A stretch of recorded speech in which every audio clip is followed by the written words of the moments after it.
Well,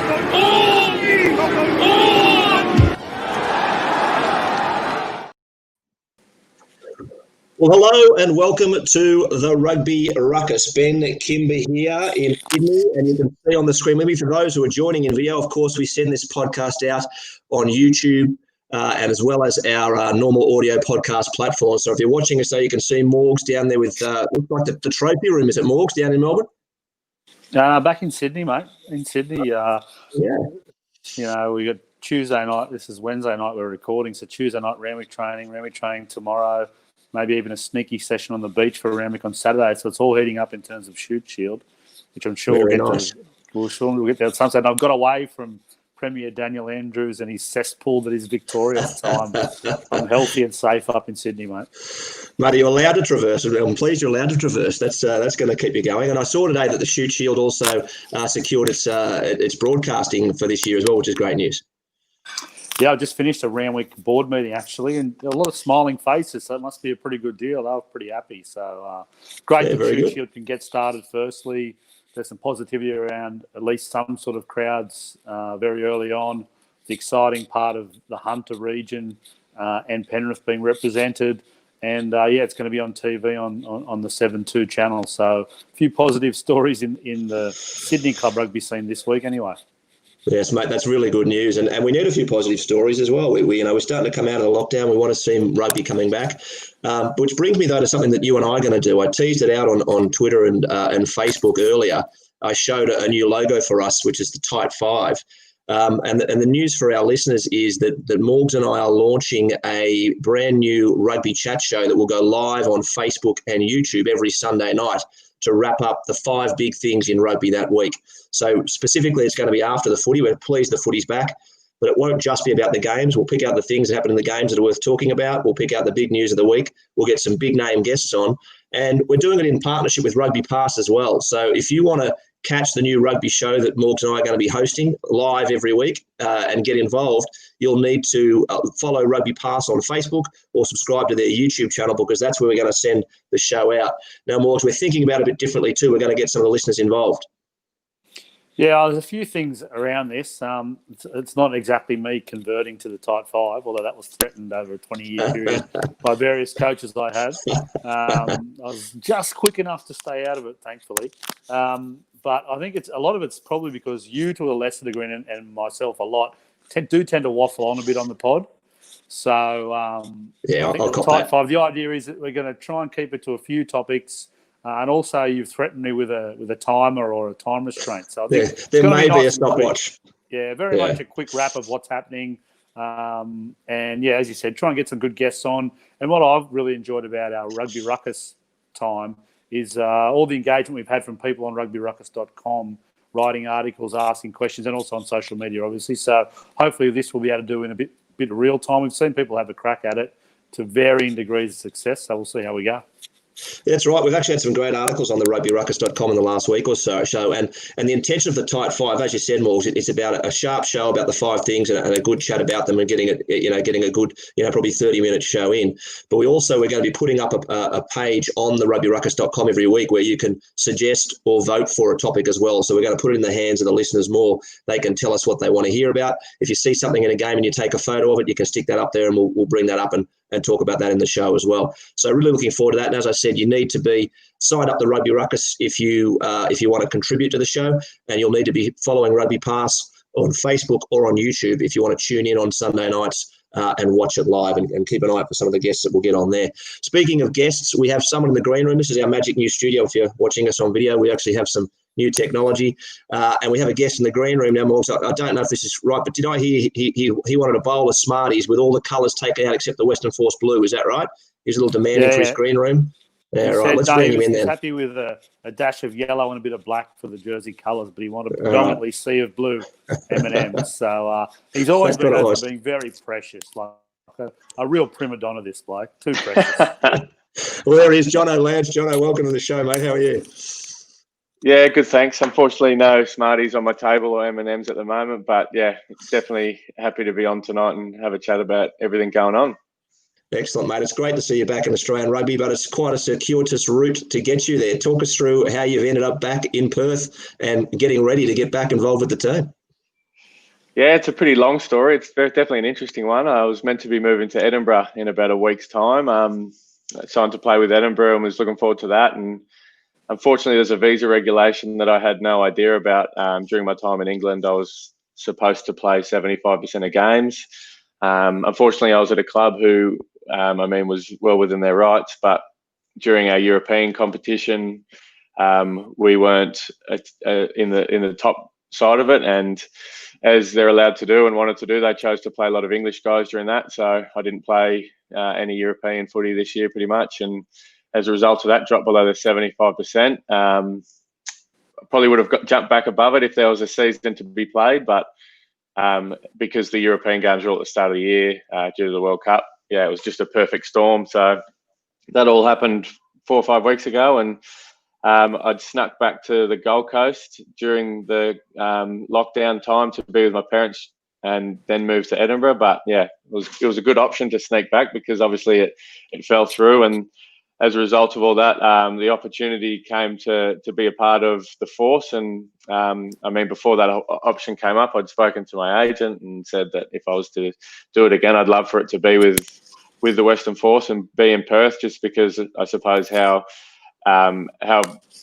much I felt a part of the rugby community in WA in 2017 and 16 when I was here, and I wanted to get back over as soon as possible to, I suppose, get back underway in this super comp for the Sea of Blue, as you said.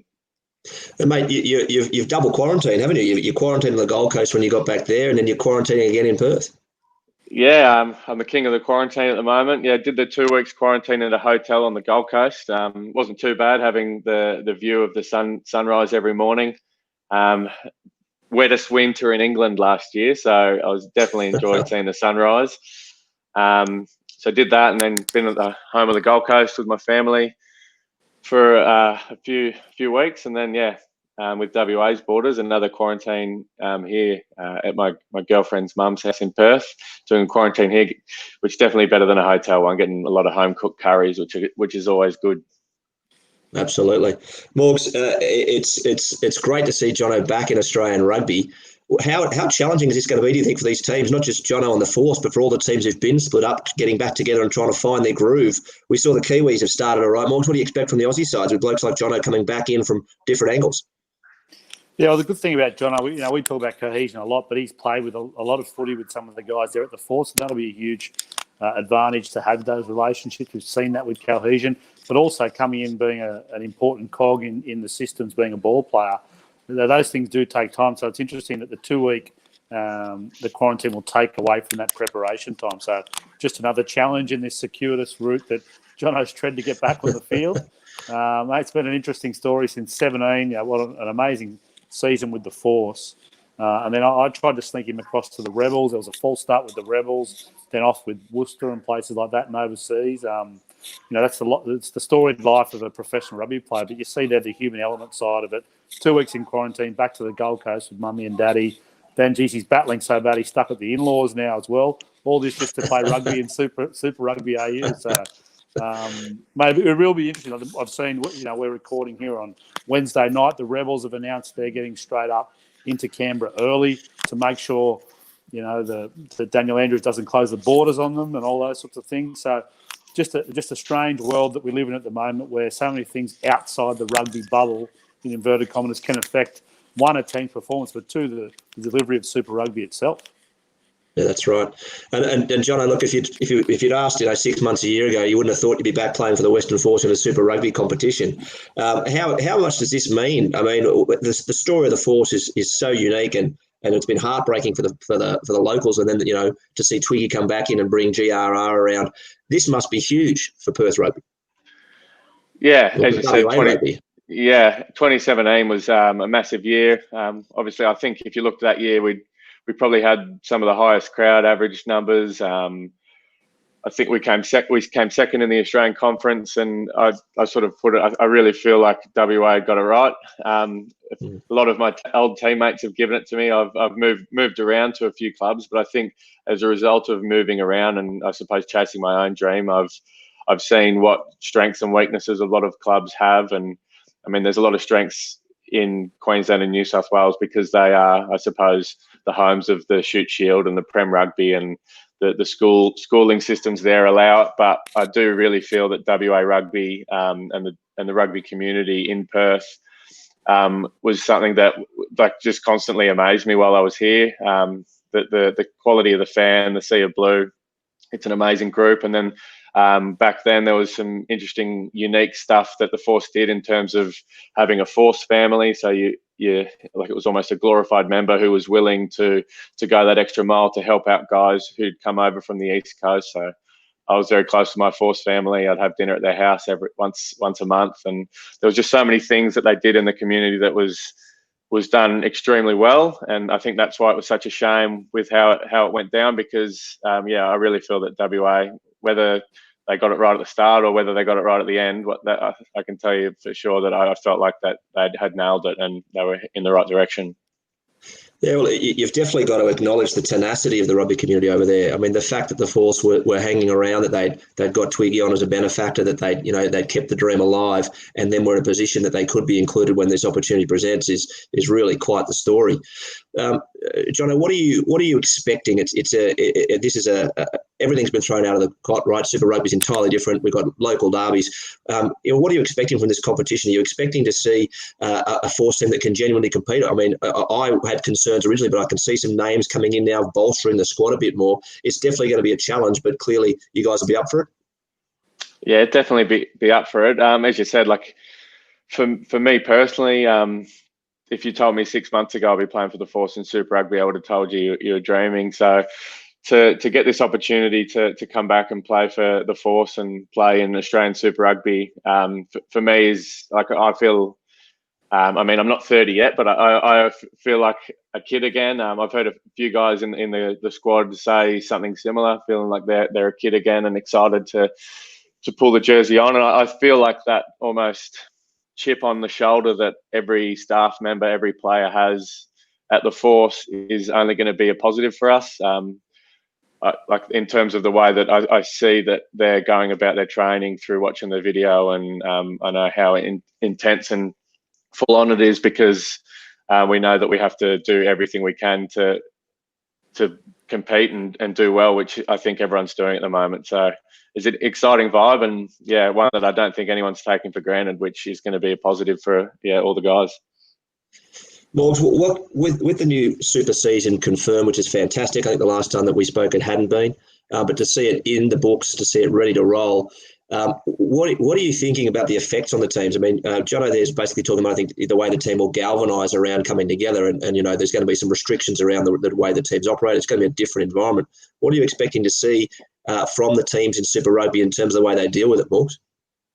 Yeah, I think it'll just be hopefully an opportunity to experiment. I could see, the Waratahs and teams like that. You've seen some guys transition out of their squads earlier. A Kurtley Beale pushing out, going to Racing Metro, not continuing to play. When one more game would have made Kurtley Beale the most capped Waratah of all time. So I dare say that he would have wanted. I think he's pretty. I'll stand corrected, but I'm pretty sure he's equal with Benny Robinson. Right. So him and Fat Cat, I think, after the last game were equal. Yeah, the Cat Man. So maybe the Cat made a couple of phone calls to make sure he didn't get taken past. But I would have thought Kurtley Beale would have been a nice moment for him to become the most capped Waratah ever. I know how much playing for the Waratahs means to him. So the fact that he's left early, I wouldn't think that's totally up to Kurtley Beale. I would have thought the Waratahs could possibly have pushed him early to look to the future. This is one of the better things that could have happened to Rob Penny in his tenure. They had a tough start to the year, and they'll be able to experiment without as much pressure of it being a full Super Rugby season. The Donaldsons and Harrisons, the young playmakers, start to push some of those young leaders through. A couple of young props that I think you'll see accompany Angus Bell. So a team like the Waratahs will experiment. Brumbies, a bit different. They're settled. They know themselves very well. They should be the benchmark in this competition no matter what. There's a big question mark over what's happening up in Queensland with some of the turmoil that's happened to them, not just in the last few months, but over the last year and a half, with some key significant players moving out of that Reds environment. When people are saying what a great culture it must be at the Reds, well, being on the outside, we haven't seen a huge amount of evidence. They're probably the most talented squad going forward but we haven't seen that. You mean in terms of youngsters with potential, more so than what's on the park so far? They're the ones to keep an eye on. The one, if you're a supporter with hope, as always, as a Red supporter, Jono, you'll know, having delivered the Holy Grail, hope was almost the key ingredient to being a Red supporter for so long. And they've had to be like that for 3 years, and it was starting to come to fruition. But there's a few alarm bells around that Red squad that we just can't put our finger on yet. And then the Force, who've actually played a lot of rugby together, the core group of this Force team, NRC, the global series that was played last year against some of those teams, they've actually a really settled squad. NRC champions have been promoted into Super Rugby. Sounds brilliant when you look at it like that. Yeah. Bolstered by some quality and experience. See if Jono can keep up with them playing their NRC pace of game. But it's a really intriguing comp with teams at different stages of their development coming in with a little bit more freedom to experiment, try things with an eye to the future. For the Force, it's slightly different. This is their one great chance to make a statement.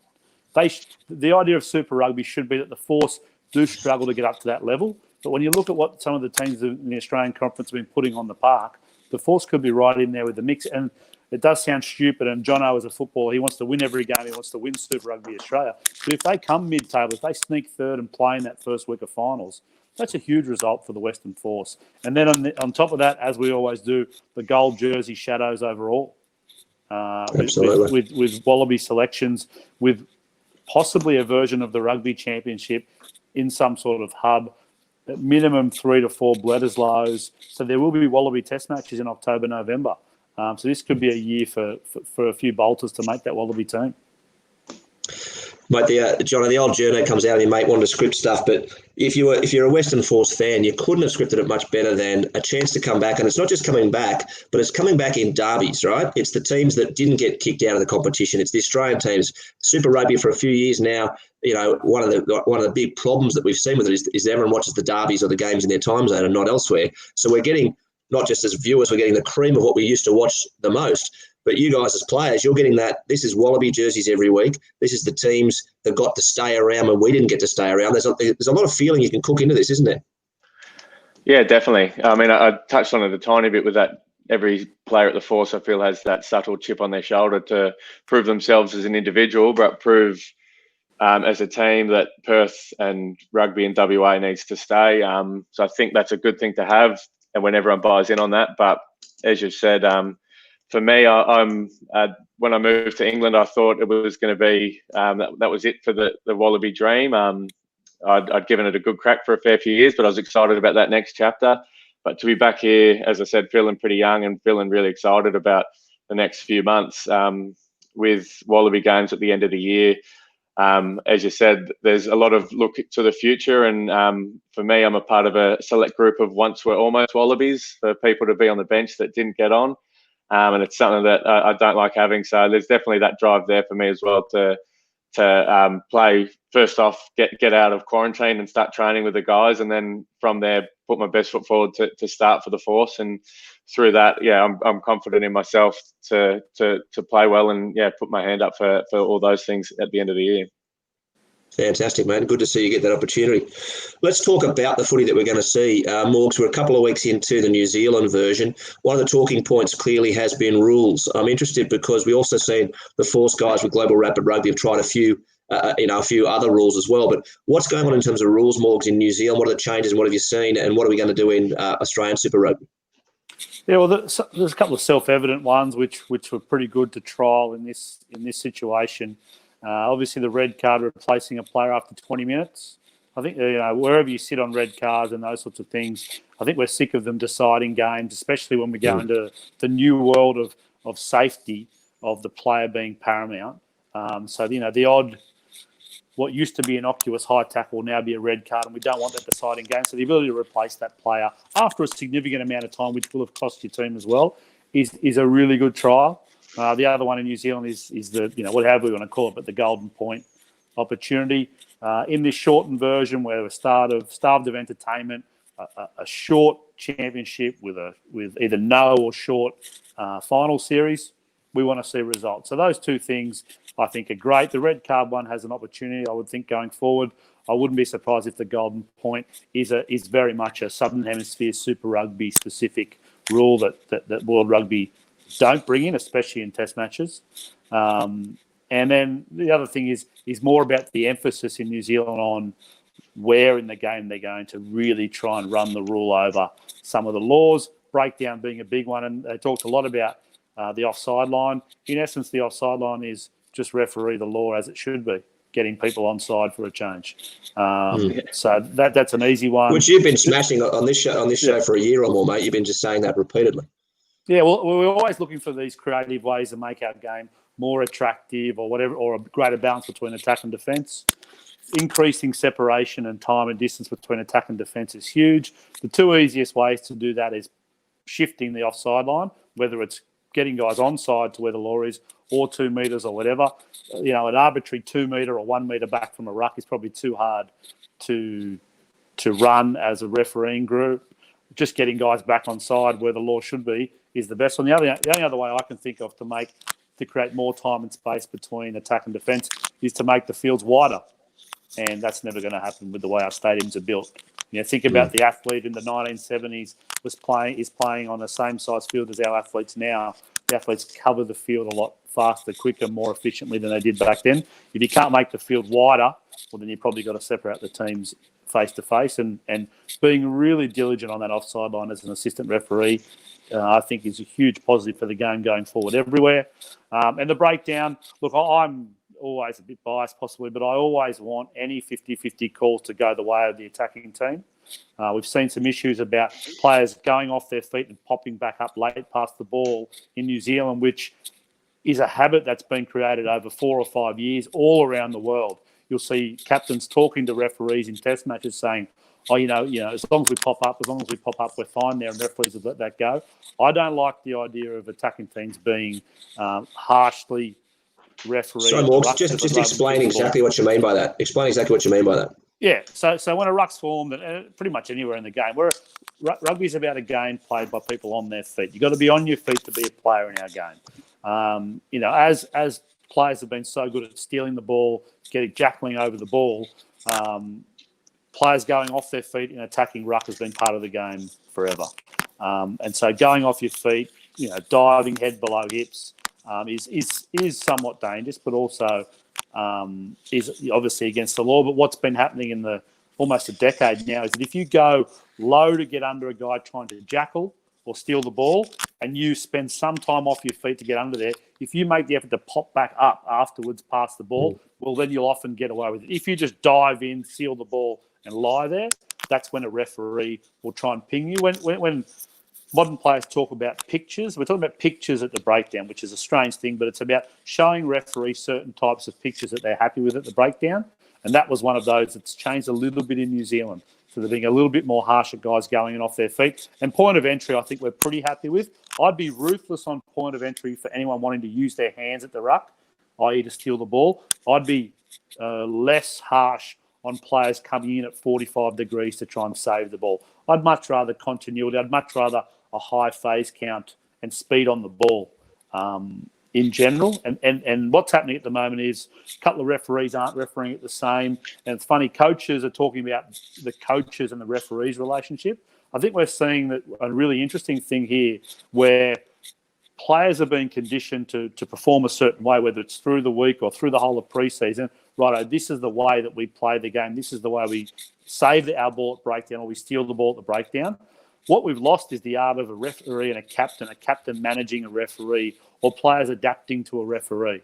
I think without calling it robots or whatever, I think players think, well, I do it this way. This is the way I've been taught. These are the pictures I've been told to show. I can't. We're not as good as adapting during a game as past players have been. And that's a really new skill, I think, that players will have to get back into their game, being able to change the way they play, save the ball, steal the ball, manage the game, play the game during a game, as opposed to waiting for a coach to plan it on a Monday or a Tuesday or reviewing games and that. So it'd be great for our Australian athletes. If we want to be, Scott Johnson says we want to be innovative and smart rugby players, well, here's a chance straight away. Show that we are adaptable, smart footballers that can play the kind of game that suits the situation the referee's creating, or take the referee out of the equation by showing him the pictures that in the first 20 minutes, if the first 20 minutes, the first referee in the game between the Brumbies and the Rebels say,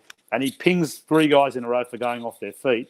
Well, what we don't want to have is rugby players that need to wait till Monday night's review to go, oh, maybe we should have stayed on our feet. We want smart, innovative, adaptable rugby players that can do that. Jono, what do you think about Morg's comments there, that he thinks that's something that's been lost in the game to a certain extent? Yeah, I definitely agree. I think the big thing I've sort of taken from Morgs is just the offside. I think you generally get coached to give a metre, like give a yard, they say, to get back. I've just noticed, like, you watch video, and when you watch like cut down games, there's just constant, like, 14 people in a flat line. That's pretty hard to come up against. So I think with the touch judges or assistant referees, whatever you want to call them, if they can really drive that offside line, that really drives the teams to coach and players to get back a metre and give a yard, because that's what they're getting coached from the defensive instructors at the clubs. I think that opens up the game and makes it a bit more freer in that sense, and probably solves a few of the things that we're talking about in terms of the breakdown, because breakdowns are probably going to end up happening quicker, which doesn't give guys time to, as you say, stand up and do the right thing, but affect the next 10 seconds of play. For me, with the new rules, I'm pretty excited by the 50-22, whatever the term you want to call it, because I do feel that, as you said, teams are getting, doesn't it? Yeah, it does need a better name. But I mean, I think fullbacks have become really good at positioning themselves and working with wingers and working in that pendulum, or however they do it, that you're almost coming up against a flat 13 all the time. So to have a rule that encourages or makes teams have to have 2-3 guys in a backfield immediately gives an advantage to the attack. So, I mean, when I was at school at TSS on the Gold Coast, guys used to get pissed off at me because we were playing lunchtime rugby, and I'd just scream out 40-20 and hit the ball as far as I could. So to now be playing in a game where that's actually going to be a rule is exciting. But I think that's actually something that, tied in with Morgs' comment on the offside line, could actually bring the advantage back to the attack, now that defences in the last 10, 15, 20 years have got to the point where it is hard to go up against. Yeah, that is an interesting rule too. You talked about that, that flat 14 guys, whatever, and hard to get around. If there is a couple of rules that's going to give a bit more space, absolutely you want to see it. I find this rule discussion really interesting at the moment.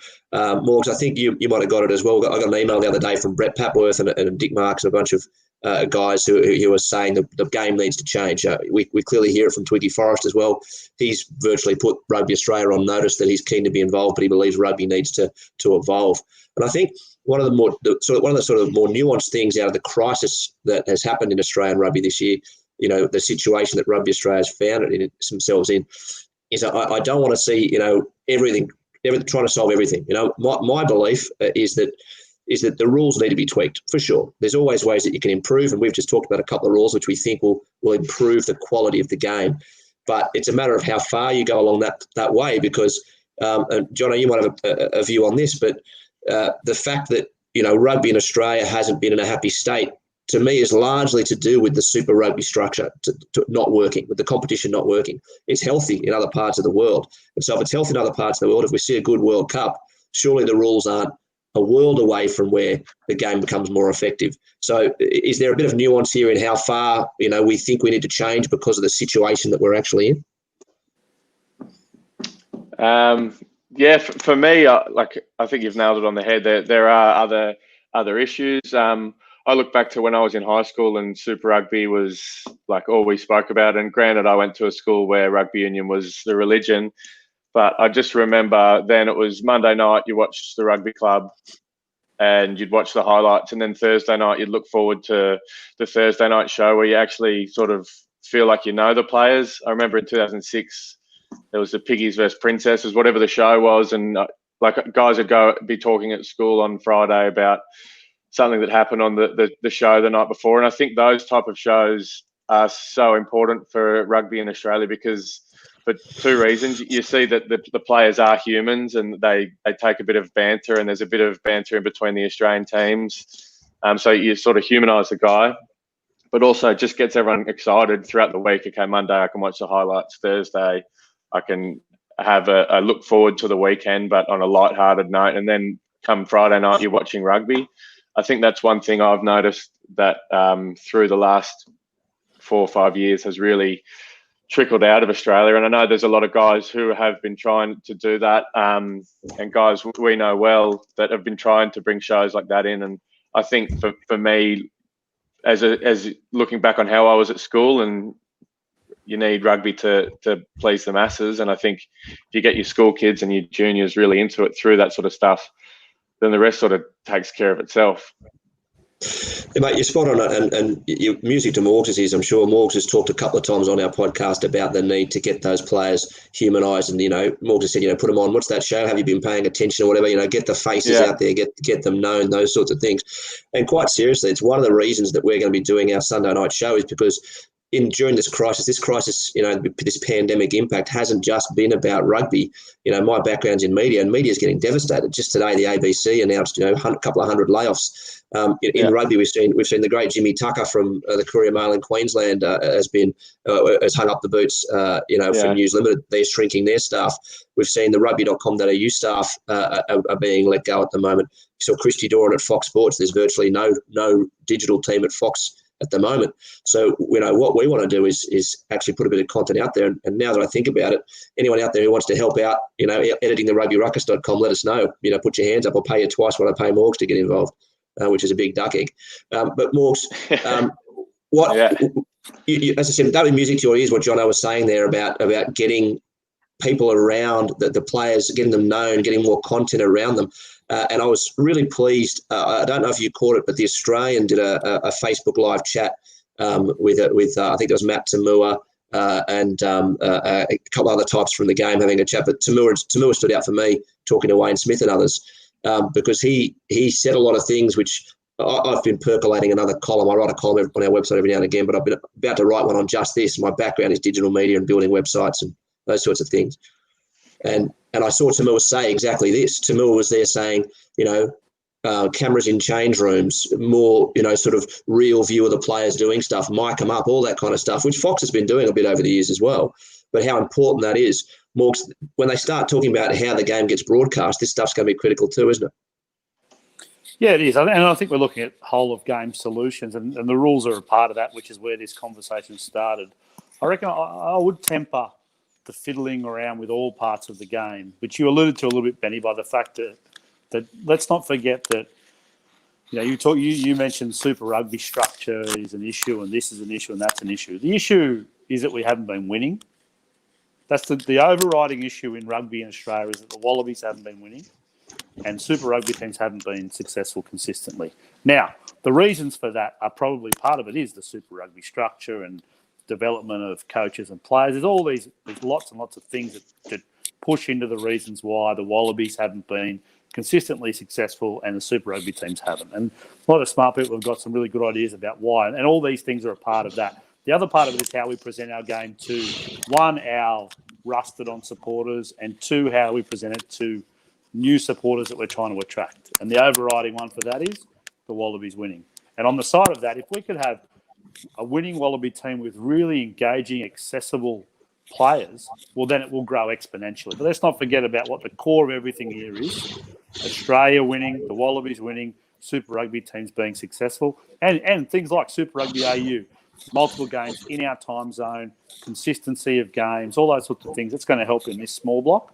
But a lot of what we do moving forward is going to be about making sure that those professional teams are successful and making sure that we close a circle that talented, skillful players continue to come through along the pathway. So that closes the connection between the professional arm and the grassroots community junior club arm as well. So all those things have to go into whole of game. But then when we pivot to the presentation of the game, we want to see those shows that Jono's talking about come back. I think, who have we got left in rugby talking about rugby, really, who's paid to talk about rugby? We've got Georgina Robinson, Wayne Smith, Tom Decent.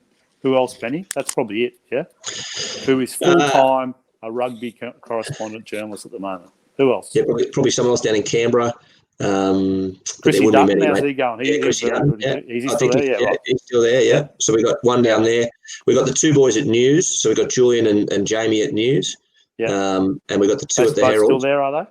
Yeah, they're both still there, but I think their job is now national. So when Jimmy Tucker's gone out of Queensland, I think their job is to cover the game nationally out of Sydney. So we'll see how the Reds fans handle that. Yeah, I remember there was an article a few years ago at the start of Super Rugby, and it was Matty Johns, and I can't remember who he was with. Could have been Mark Guy, I'm not too sure. So it was Matty Johns and someone else. But I remember him saying that Super Rugby was into week 2 and he had no idea that it had started.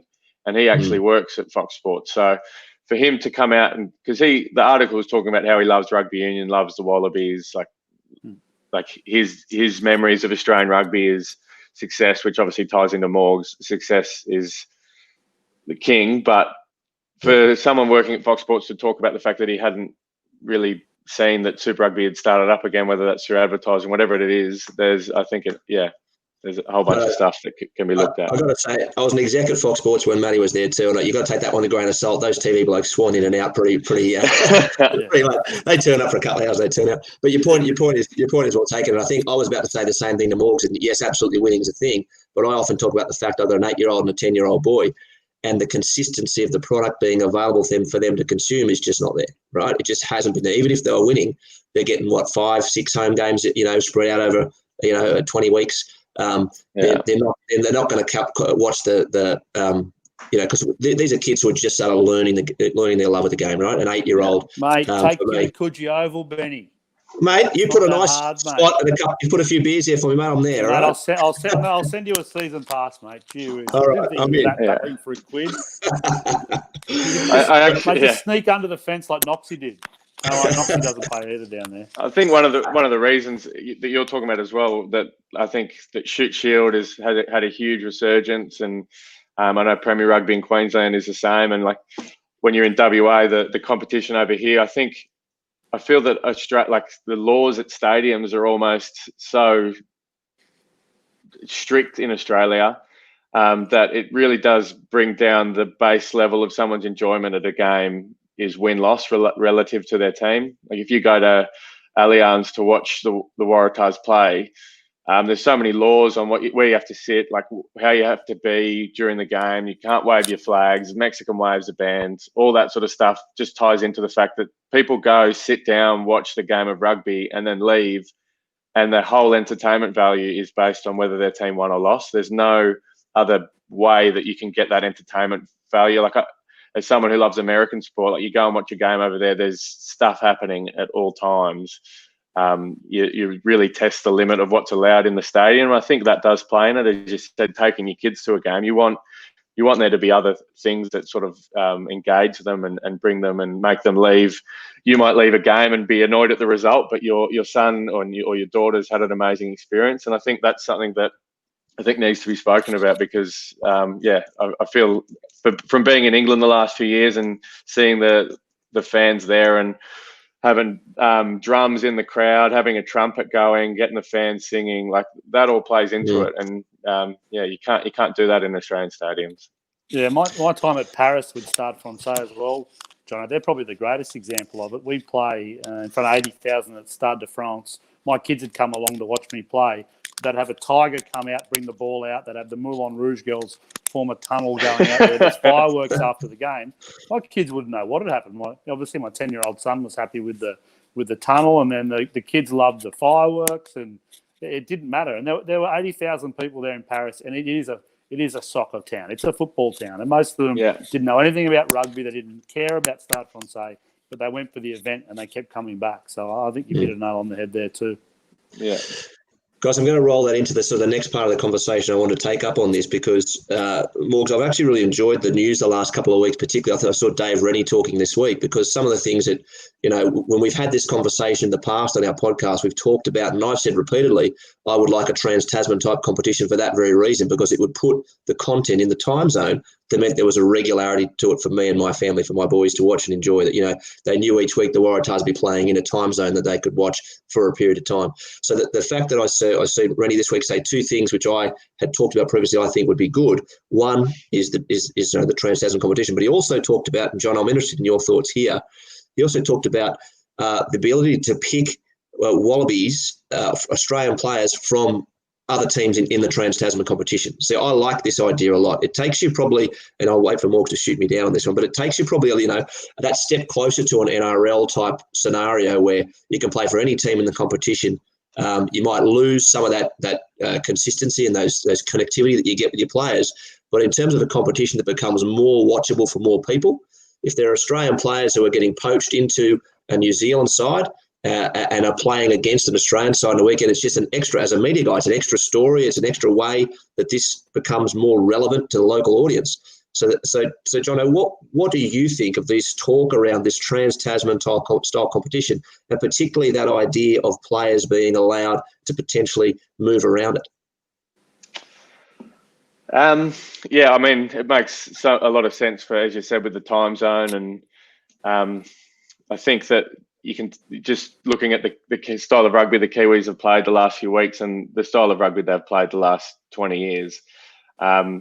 Everyone in England, everyone in Australia talks about the All Blacks and New Zealand rugby being the benchmark. And if a guy somehow doesn't have an opportunity to play rugby in Australia but is an Australian and gets the chance to go and play, and you see guys go play ITM Cup and fall into that system and quickly become better players because of it, and then get an opportunity to play Super Rugby in that Trans-Tasman style competition, I think the benefits for that definitely go through there. Obviously, you want the guys playing and making the Australian Super Rugby teams better, and as an Aussie, like that's what you want, and Australia is a great place to live, so that plays into it as well. But when you get a competition like ITM, which NRC is trying to become that brand, but for them to have that history, if you speak to Aussie guys who've gone and had done it one season there, they talk about that laid the platform for them for the rest of their rest of their career or to where they are now. So I think that the time zone is the future. That needs to be spoken about. But if guys get that opportunity playing in New Zealand, but they're still playing in the same competition and proving themselves against the Aussie guys, the guys back in Australia, then yeah, that's something that I can see working in the future. Morgs? Yeah, I think if we're going to look at changing or pivoting the way we approach players playing out of Australian provinces being eligible, that's the logical first step, just to see what it's like. It's the same calendar. They'll have the same period of rest. They'll be available for all Wallaby squad groupings. It's not like you're playing the inverse calendar overseas in Europe, travel, those sorts of things. We had the situation where Matt Tamua was on a 24-hour flight twice in a few weeks. Just ridiculous situations like that. Nick White having to come in and out, those sorts of things. That's the logical first step to easing those restrictions, is to be playing in the same competition, in the same time zone, nearby. And if it's at the best rugby nursery in the world, it's probably another positive as well. So if we're going to look at it, that's the logical first step. Yeah, and I think that's been one of the great things about this crisis, Jono. Morgan and I have been talking about the opportunity that the crisis presents, and this is a massive opportunity to really try to reset it and try to think about how things might look differently. I just want to chase up something we touched on a minute ago, and we talked about player involvement. I quite enjoy your social media presence, mate. You have a crack. You've done some interesting things during the quarantine. How do you? I would say that we know the players less well now than we used to. Morgs, and I'd be interested in your view on this one too. But I would say that whether it's a more constricted sort of media approach or the fact that there's social media now, there's more concern. Jono, during your career, have you felt that you've been allowed to sort of be out there and be yourself in the public platforms? I definitely feel like I've had the opportunity to be out there. I've probably only had the confidence, I suppose, to do it later on. When you've got older guys like Morgs looking after you when you're coming into your first professional setup, you sort of, for me anyway, I sort of kept to myself and just went about my own sort of business and learned a lot from the older guys. And as you said, probably in the last 4 or 5 years, I've really built that confidence to sort of be myself on that social side of it. But I think like another side of it is in terms of going out and getting into the community and doing community stuff.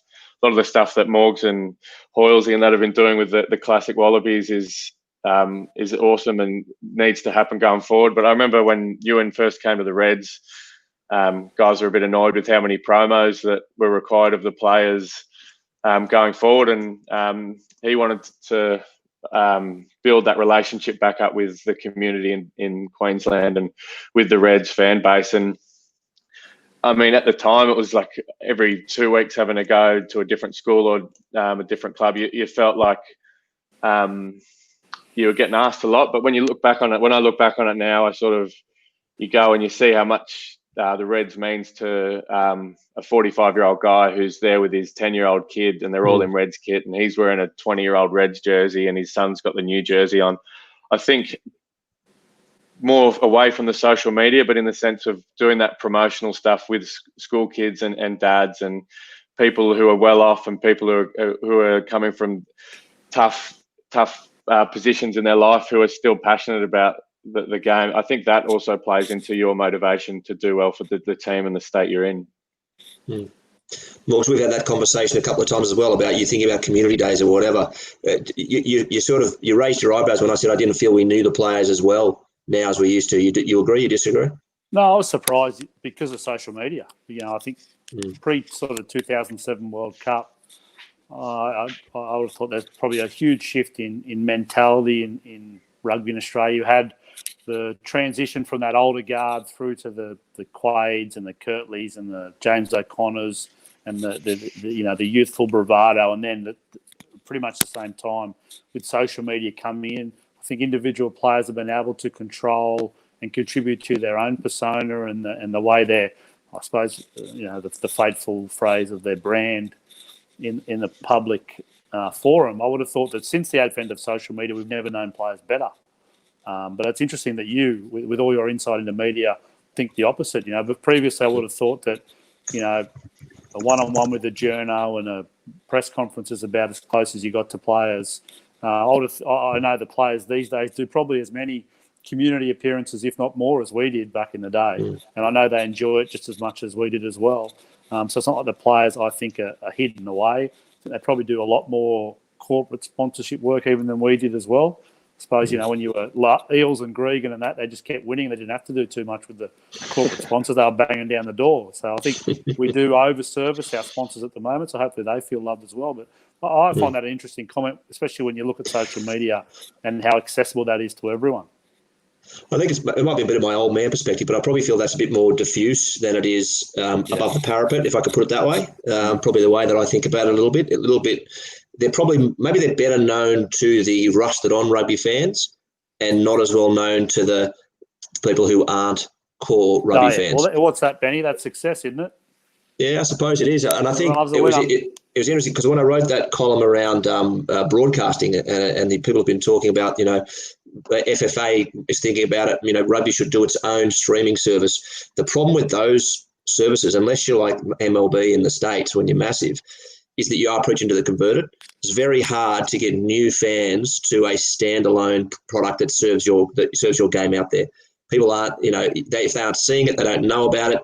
You're not bringing new people in, and the next tier up is a pay TV service like Foxtel, where they have to be on there, but at least you're getting transient fans, if you will, NRL people who like a bit of rugby, AFL people who like a bit of rugby, so they swap between it. I remember some of the research that was going on when we did at Fox is that generally, people like up to about 8 sports in Australia, but they'll watch 2 to 3.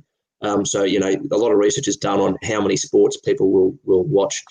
But look, I want to just pivot a little bit now into something which I think will absolutely help the profile of the game, not just in terms of lifting those players up to be a little bit more prominent, but the game itself. And this is the conversation around the global game. Bill Beaumont got elected. A piece show missed out. Some interpretations would suggest for World Rugby chairman that their platforms are remarkably similar because they're both being pushed in that direction. A more inclusive game, a more global game. The pandemic has put that right on the front burner. Everyone sort of realised that success needs to be more together to get there. I'm interested in both your thoughts, but I'll go to you first, Jono, around how you feel around this conversation. I don't know how across it you are, but this conversation around that globally aligned season. I love the idea of it because one of the absolute strengths of rugby in Australia is the fact that it's a global game. We have this enormous World Cup every year. We have the British and Irish Lions. We have a genuine global game that the NRLs and AFLs just don't have and can't compete with. So the more that but we can see the way we fit into that global picture. Surely that's better for the game. What do you think, Jono? Yeah, for me, being in England the last few years and seeing, as you said, rugby is going really well in Europe, and the Six Nations it was great to be in England and experience that over there, just to see how big it is and the chaos that comes with Six Nations. And I think that there definitely needs to be some conversation towards trying to align the seasons. I know that you can definitely, from my point of view, put rugby as more of a summer sport in England. Maybe not summer completely, but towards it's the not hotter 40 months. degrees, is it? It's not Yeah, 40 towards the hotter months. And obviously France, that's a new challenge as well, because it does get hot in France. But yeah. I feel like they're good conversations to have, because if you're lining up the international seasons, which is as you said, the Six Nations, the Four Nations over here, or Rugby Championship, it does make, I feel, that the club game a bit more paramount as well when it's on, because you're not losing your international players to games that happens over there. I think it's a conversation that needs to happen, and people are going to have to give and take a bit to get there. I don't know how it happens and when the best months are and how you do it, because with England comes the European competition, the cup competitions and all that. But it is a conversation that I feel can lead rugby into a good future, because the benefits far outweigh at least not having that discussion. Morgs, how across are you of some of these structural conversations, and what do you think? Yeah, I've been privy to some of the detail around it. We might have to get Omar Hassan on, who's in charge of IRPA, the CEO of the International Players Association, who's part of that group. We'll get Omar on at some stage to go into more detail. My initial thoughts are, and I'm possibly being a little bit pessimistic here, hopefully being realistic at least, is that it should happen, but it won't. What it would need is need England and French clubs to be a little bit selfless around what they're doing, and the amount of money those private owners and those places put in to their competitions. I can't see them doing it. It would need. Do you think it's detrimental to them? Do you think it's detrimental to them to do it, or it's just a change? Well, it's a change, but there's no benefit to them. What's the benefit? Like, truthfully, their players will end up probably playing more games, more likely to get injured. They're less able to put pressure on guys to retire from international rugby. If you're a French club, say 36 to 40 professional clubs in France, 30 in the top two divisions, the best thing that could happen to French rugby is no international rugby. England is not far off exactly the same. They don't want their players playing high-intensity rugby. That's why the foreigner in France has been, the ageing foreigner to a certain degree has been quite popular in France, because you get a high-quality player who you have 12 months of the year. When you're not playing, he's on rest. When you are playing, he's there for you. There's no incentive for them to do that. You've had the extreme situations of French clubs refusing to pay their players when they go off on international duty and things like that, and it's almost unpoliceable in France. And then the other thing is, I would think you would need the Six Nations to come to the party and shift a little bit their Six Nations, and that is the be all and end all over there. It's huge, and we talk about the non-traditional rugby consumer. That's where they jump on board in the Northern Hemisphere. So I see, what we've seen, even in our Australian market, even in SANZAAR, self-interest is the most reliable part of many of the people within rugby, unfortunately. I see huge amounts of self-interest in parties in the global game that will block this from happening. And I think it should happen, but won't. Yeah. So I suppose that's the challenge in leadership, isn't it? How the leaders can demonstrate value or create value for all parties, or convince them that the change needs to happen. Because what it would be, Benny, it would be someone selling all the broadcast rights. Yeah, which is where the private equity guys are starting to get involved, isn't it? If you have a consistent, consolidated calendar for one all-consuming broadcaster and broadcast rights deal, is probably your best chance. Yeah. So, guys, look, we're starting to run out of time. There's a few questions we got from some of our listeners on Twitter. John, I'll get to in a second. But firstly, mate, I just wanted to ask you, looking back on your career, I see fullback, 5'8" centre. Mate, what do you think you are? Where do you see yourself? Where's your favourite position? I see myself as a 5'8". It's a blessing and a curse being a utility, which is what I've learned. And I always say to people now, it's a blessing to get into a setup and to start your career. But if you can't brush that tag, it can be a bit of a curse when injuries you get moved around, and then when other people take their opportunity, you sort of playing not the position that you sort of wanted to be or see yourself. So for me, I'm definitely back here in Perth and back in Australia to play 5'8" and fly half. I'll call it fly half after 2 years in England. And that's where I do see myself. I think I'm not the most flamboyant fly half out there, but I think one of my strengths is that I do feel that a lot of guys around me are better players when playing with me. So that's one thing that I look to do, and whether that's through communication or what I'm doing on the field, brush that utility tag and get rid of that and just call myself a fly half. Nice. Mate, and for those of us who don't know the extended force squad as well, any particular names we should keep an eye on this series? There's one guy I was very excited when I got here and saw that he was here, and Morgs might have had a bit to do with him. He's had an unfortunate run of injuries, but Palmer Fowl. He is an unbelievable athlete, and it just needs a string of games for everyone in Australia to see that. I think there's guys who I have played with since I was 18. Ian Pryor, who's the captain, I think he's a very underrated 9 in Australia, and I played my Colts rugby with him and then first grade with him at uni. So for us to team back up is exciting. And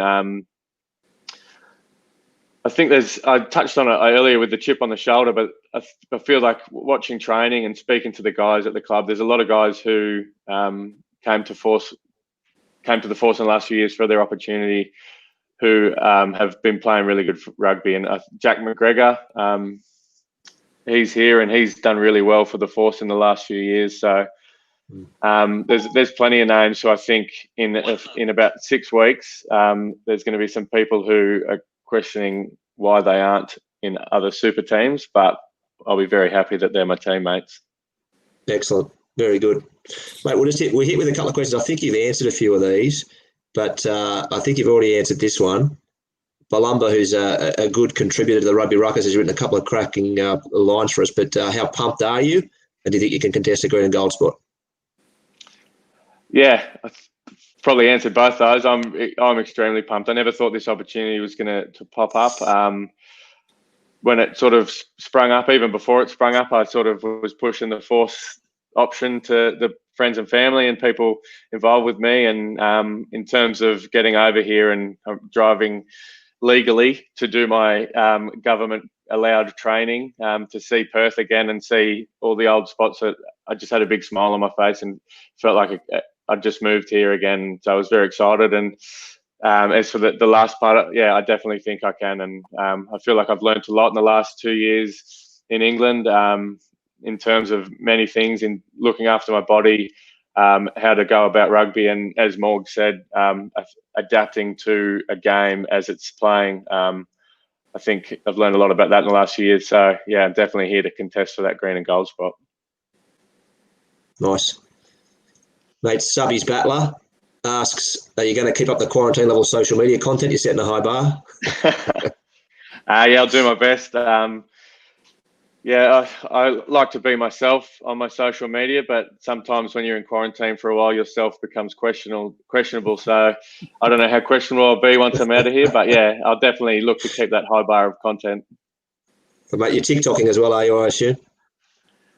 I did it twice, but yeah, apparently China's in charge of TikTok, so I need to get us there. Morgs, I'll throw one to you before we go one back to Jono. Morgs, Gautam asked, thoughts on RA potentially letting NZ host a pool with 3 O's. Well spelled, Ben. If they win the 2027 World Cup hosting rights. Yeah, I think that's horse trading from Hamish McLennan, our new chairman. I think we'll do whatever we need to do to get the support needed in the voting room to get the World Cup. If it means we've got to sell a pool to New Zealand to get it, well, then we do it. No, Japan will be quite loyal to us because we backed them all the way to winning it. You'd expect Sanzar to stay solid, but I would think that a lot of the home unions will try and get the New Zealand vote with the promise of test match revenue over there. So, look, I think it's smart if you have to do it. It'd be great if we didn't have to do it, but if giving them a pool means we get their vote as opposed to not having it, and that's how we get the World Cup, sometimes you've got to do that in the politics of world rugby, as we just talked about. Yeah, nice. And I'll finish off with a nice slow one on middle stump for you, Jono, probably from a Force fan. But thoughts on a future for the Force in a Super Rugby comp with NZ? Something to get excited about if it can come together? Yeah, as I said, I'm excited to be back in Perth, and we've spoken about the time zone, and we were talking about it in 2017 when we were trying to work out ways to keep the Force alive and the future of Super Rugby. So I think their brand is amazing because of the quality they play and the level of rugby that they put out each weekend. So it's on us in the next few weeks to prep for that Super AU season and play really good rugby, and going from there. It's exciting looking at the future, and as you said, this is a crazy time in the world for everyone. But if you're not trying to get a positive out of it, or at least weigh up your options and see what's the best going forward, well, then you've probably wasted a few months. So it is exciting looking into the future, and yeah, I'm definitely excited with where it can go, especially for the people in the West. Nice. Well, guys, that's going to wrap us up. It really is such a fantastic story that the Western Force, the fans over there, they wanted it. They kept the dream alive. To see them back in. Morgs, any closing thoughts on Jono on the Force? Well, I think Australian rugby's got that positive story. Jono Lance is back in Super Rugby. Might be able to win 3 Super Rugby comps. There might be an asterisk on the third one if they win this one. But it still counts. And I think, considering he did spend a couple of weeks at the Rebels, I think if he signs with the Brumbies, he might be the first person to do the full house. I think all 5. I'm not sure if that Rebels stint counts, to be honest. Yeah, but we can take it. And probably just a quick chapeau to Jimmy Tucker. A few people on social media have acknowledged his contribution to Australian rugby. I think the first time I met him face to face, he was nude, taking a photo at a golf day, covered so much rugby, loved the game. Just a champion bloke who, no matter what he wrote, you knew that it came from the fact that someone who loved the game and wanted the game to do well. Yeah. So well done to Jimmy Tucker. Yeah, cheers, Jimmy. Yeah, look, I'll just back that up as well, because my very first rugby tour as a journo was the '99 World Cup with the Wallabies. I spent 9 weeks with the team there, doing a bunch of stuff for online, a few other bits and pieces. And Jimmy Tucker was with the opposition, clearly with news, but he was fantastic. My first few weeks there, telling me what I should be doing, give me help, anything I needed, really made me feel comfortable and made me was better at my job, and I was in opposition to him. And I've seen a lot of stories like that as well. So most definitely. Guys, look, thank you so much, Jono. We really appreciate your time, mate. We hope that you survive through quarantine. How many days left, mate? Just 2 more days left, so training with the guys on Friday. So, yeah, well, mate, I'm sure they'll love to see you there. It's great to see you back in Australian rugby. For those of you, thank you for tuning in. If you've come this far, don't forget the Tight 5 show launches this Sunday night. It will be live. Join up to our site, and you'll be able to vote and talk about the topics that we get on there, and we'll get a couple of good guests as well. So that was the Rugby Ruckus. Thanks, Jono. Thanks, Morgs, and we'll catch you. Thanks, Jono. Cheers. Thank you. Cheers, guys.